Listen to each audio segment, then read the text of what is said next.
Good morning. Good morning. So this morning I'm going to do maybe what's becoming our annual Halloween lecture about Milarepa in his cave. So we are celebrating Segaki, which is the hungry ghost, which in Japan is I don't think is actually celebrated on Halloween. I don't think they actually celebrate Halloween in Japan. I'm not sure. And maybe it's a holiday they've decided to do now. But anyway, in the United States, we associate the Shinshu ceremony with Halloween, and it's about hungry ghosts. Hungry ghosts have huge, big bellies and ridiculously small necks, and they are very hungry all the time. That's why they're called hungry ghosts, but they can never eat enough to be able to satisfy themselves. So it's a metaphor for our own kind of hunger for things, various things that we don't seem to be able to assuage. So we have this ceremony inviting the hungry ghosts to come and to nurture them and then ask them to leave. These banners here, the four corner banners, are the four guardian kings. The reason they're facing outward is so that they protect us from anything that might happen before the hungry ghosts leave. And then the altar behind us here is the hungry ghost altar. And that altar has banners that are for various Buddhas, and also On Mani Dare Un Bata and On Mani Baji Re Un are all mantras for protection. So that's what's going on in the Zendo with these banners. So I want to tell the story of Milarepa.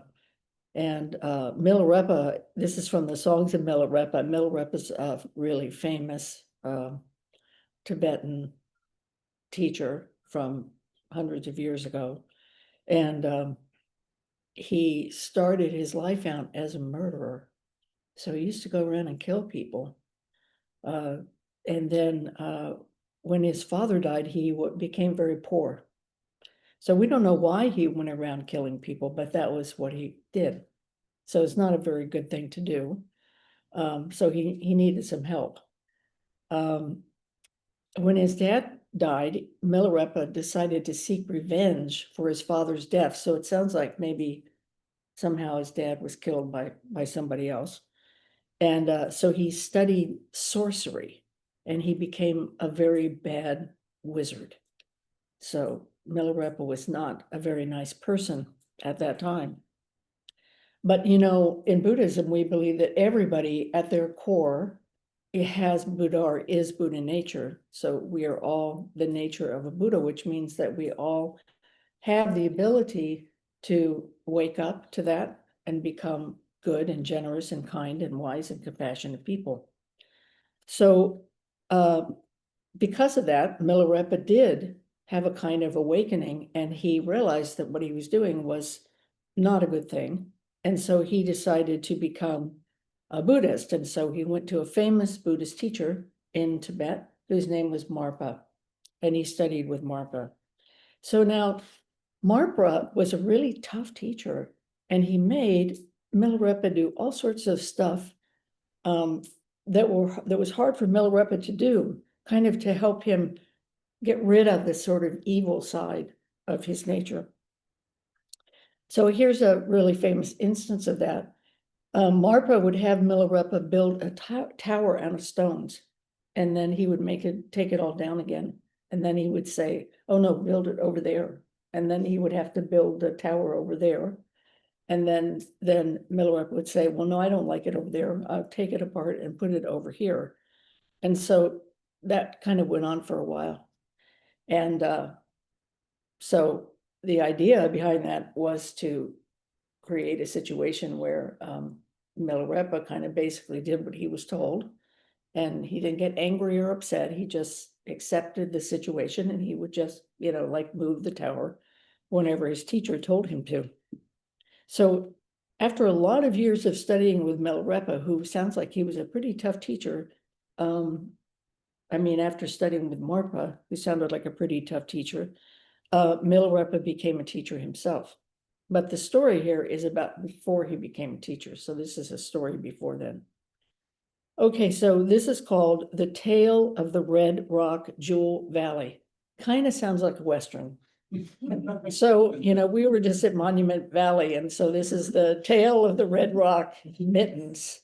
At Monument, thank you, at Monument Valley, they have these kind of famous rocks that look like hands, and they're called the Mittens. And originally I thought that must be some kind of technical archaeological name, but then I found out that no, it means mittens. Like you wear in the winter. So anyway, so this is the famous story of the Red Rock Jewel Valley. So Milarepa had been meditating a lot, and he ran out of food, and he realized that he had to go to the grocery store to go shopping.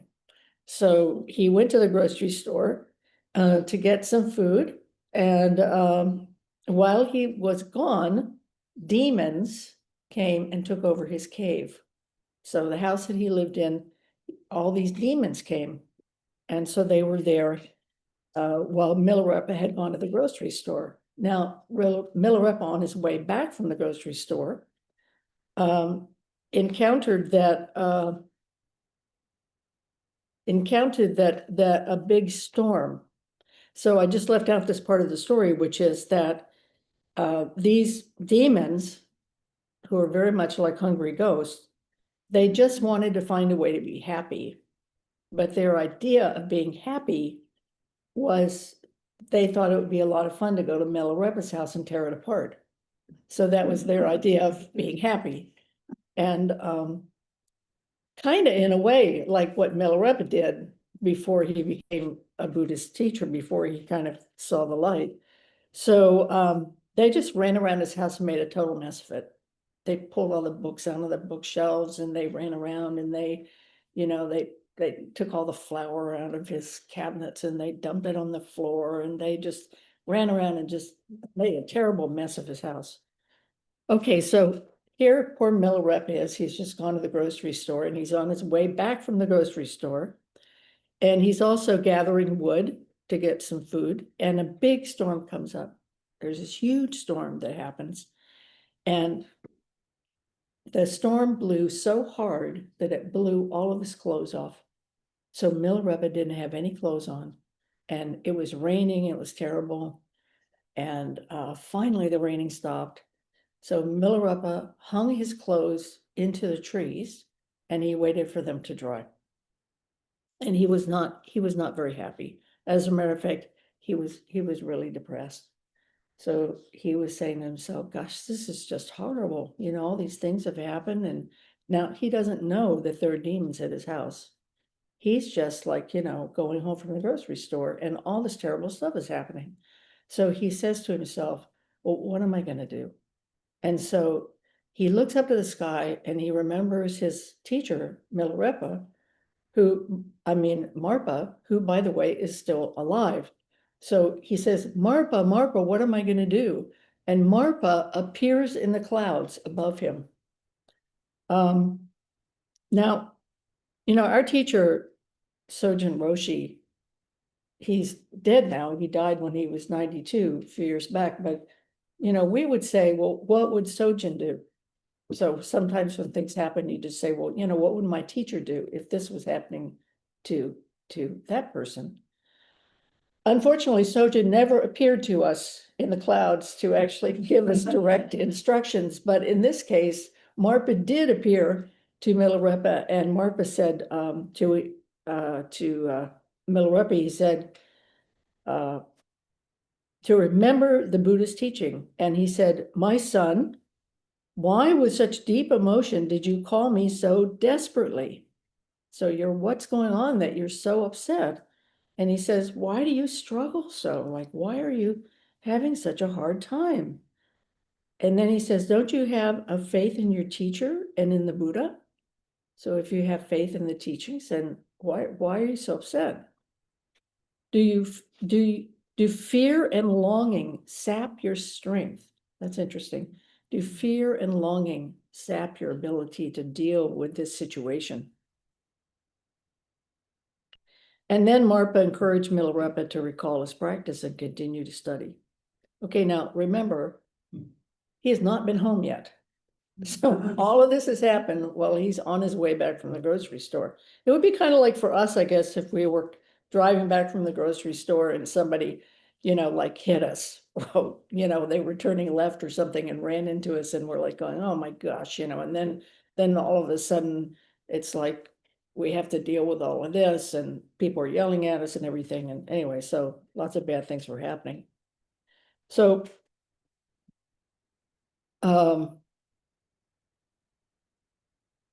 after having talked to Marpa, Milarepa continues home. And then he goes back to his cave. And his cave's a pretty cozy place. He's made a really nice little space for himself. And all these demons, 5 demons, are in his living room. And they have eyes the size of saucers. So how big would that be? How big do you think saucer eyes are? I think maybe at least that big. So these are these demons with these really big eyes. And they're all like, ha ha ha, welcome home. As they're throwing things around his house. So, this is a really big mess. And Milarepa's having a really hard time. And he's like going, I think I'm gonna cry. It's like here I am at home and everything's being torn apart. What am I gonna do? It's just really horrible. And there he is in the middle of the mess, and the demons are reading his books and they're tearing them apart and they're like throwing things around and they see him, they, look what we're doing, too bad, throw things around and all this kind of stuff. Okay, so they really enjoy making fun of him and they try to make him feel bad and they try to scare him. So Milarepa says to himself, how can I get rid of these guys? So, when we have problems, often we just say to ourselves, how can we get rid of these guys? I don't want this problem, so I'm just going to make it go away. We don't want to deal with it, right? We just want it to go away. So we try to come up with strategies to make it go away. Maybe we eat a lot of candy. Maybe we just try to ignore that something's happening. So in this case, Milarepa, because of the culture and how he was brought up, he thinks to himself, oh, maybe these demons live in the neighborhood and they're just mad at me because I'm not paying enough attention to them. Well, in some ways that's true. So he decides to, say to, oh, you guys are so great. I love you so much. You're really great. Now, why don't you go home? But they don't go with that. They don't like that idea. And they're like, ha, ha, ha, you can't make us go home. It's like, we're not going to go home. We're still going to tear your house apart. I don't care what nice things you say to us about who we are, that we're deities who live in the neighborhood. It's sort of like, okay, too bad. So then Milarepa says to himself, he says, well, maybe these demons are a reflection of my own mind. Okay, so this gets into this Buddhist teaching of maybe when we are feeling depressed and down and all that kind of stuff, and we've got problems, maybe we had a fight with our friend or something like that, then it's like, oh, okay, maybe the way to solve this problem is for me to actually accept the fact that maybe it has something to do with me, right? That it's not just all about just out of the blue, all these demons showed up. So, he says, maybe I'm really depressed about the storm and I'm really upset about what happened. And I don't like the fact that my clothes were in the trees and I don't like the fact that all these demons are here and all this stuff. So, how am I going to deal with my problems? Am I going to try to get rid of them? Or, am I going to just accept the fact that, things are kind of really gloomy right now? It's been a really hard day. And what am I going to do about that? So, how can I think about this? And so what Milarepa said to himself, he said, well, I'm going to remember the teachings and I'm going to remember that I have a lot of, ability to deal with unpleasant situations. Like I can do this thing. I can change this situation. And he said to himself, so he started thinking about things about himself that were good things about himself, that he had the coping skills, he had the skills to be able to deal with this problem. So he said, he said to himself, well, I have no fear. I am the son of a golden eagle. and I can fly in the sky. And then he said to himself, as a fish, hooks do not bother me. So he's not worried about being caught by hooks as a fish. And he said, I have swum in thundering waves. So even in the midst of all these big waves and the storm and everything, he's been able to deal with that because this is the place where he grew up. And then he says, I'm a great student of Buddha's teaching, and I live alone in a cave. I am not afraid of a few demons. So he says, okay, guys, I'm not afraid of you. I am the son of an eagle. I am a fish that does not worry about hooks. And then he gets this courage to be able to say, you know something, I'm not afraid of these demons. And I know these demons are partly because I'm so depressed and bummed out about the fact that I had such a hard day. And so when I get home, because of the demons, of course, are a metaphor, when I get home and I'm sitting there and I'm brooding about the fact that it's been a really terrible day, then I think to myself, well, actually, I can deal with this because I'm the son of an eagle, and because I'm not worried about hooks, and because of my practice, and because I can say to myself, I can actually deal with my problems. I'm not afraid of them. So sometimes if we think about the good things that we've done, we think about, remind ourselves that we're generous with other people and the times that we've done that. And we think that about the times that we've done the things that our parents have asked us to do, which is to say we've done the stuff that we, should do in our lives. And that we've been kind to our friends, and that we feel good about the things that we've done, and that we can be more generous and more forgiving with ourselves and with other people. So this is a reminder, that if we think about things that we can do, that we have done, that we do have the ability to take care of these problems, then it's going to make us feel better. And so when Milarepa reminded himself of that, then he said to the demons, he said, stay, you're welcome. Please make yourself at home.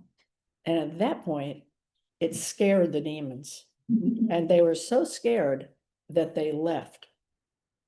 So that's it. That's an interesting thought. It's like if we actually sit down maybe and make friends with our problems, and also if we rely on our friends, we rely on the teachings, we rely on wise people that we know, we go to our parents and we tell mom and dad things that are bothering us, and we tell our friends what's bothering us, then maybe we feel like we have this support to be able to support us to face our problems. And then I guess for the demons, it was like, this kind of freaked them out, because when you're constantly saying, stay away, stay away, stay away, you're saying, I'm afraid, I'm afraid, I'm afraid.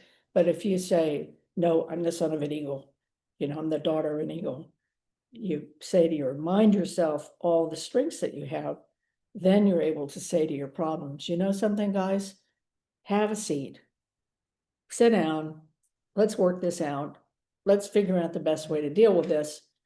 And that way your problems will at least become more workable. They may not disappear, but they don't become so scary anymore. And in the story, of course, they just go away. They're scared and they run away. Unfortunately, in real life, sometimes our problems do not get scared and run away. They actually say, please serve me tea. Let me make life harder for you.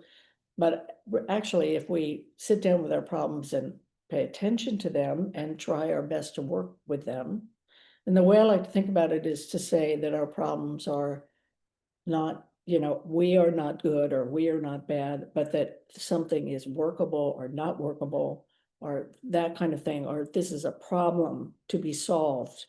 It's not like a giant wave that's going to drown us.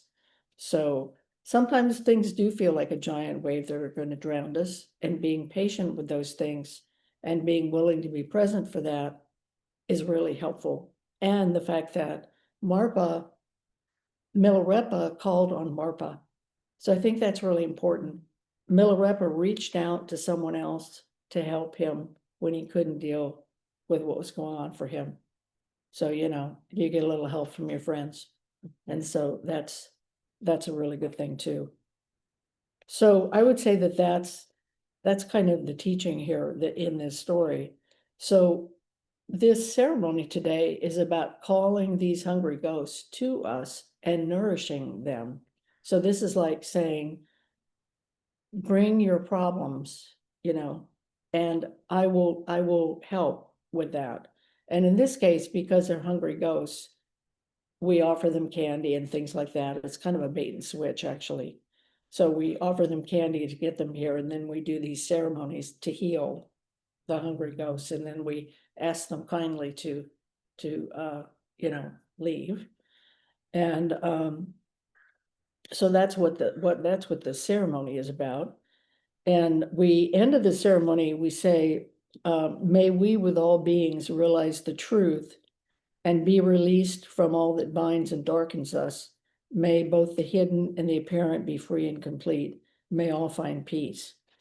And at the very ending here, I'll just say, another story about the hungry ghosts is that they're at a really big banquet, but they can't eat anything because they have these giant long chopsticks that are so long that they can't get the food to their mouth, you know, because the chopsticks are too long. And the antidote to that is that you feed each other. The antidote to that is the person across from you takes their long chopsticks, and then they say to you, well, what would you like? Would you like rice? Would you like Tootsie Rolls? What would you like? Would you like some, what are those called? I forgot what. Milk duds. Milk duds. Would you like some milk duds? And so you take the long chopsticks and you pick out some milk duds out of a bowl, and then you feed the person across from you. You say, would you like a milk dud? And they say, yes, thank you very much. I would like a milk dud. And then everybody's happy because they've been helping each other, feeding each other various things. So that's another way that you can help out the hungry ghosts in ourselves by helping each other, being generous with each other. Thank you very much. We're not going to do the Q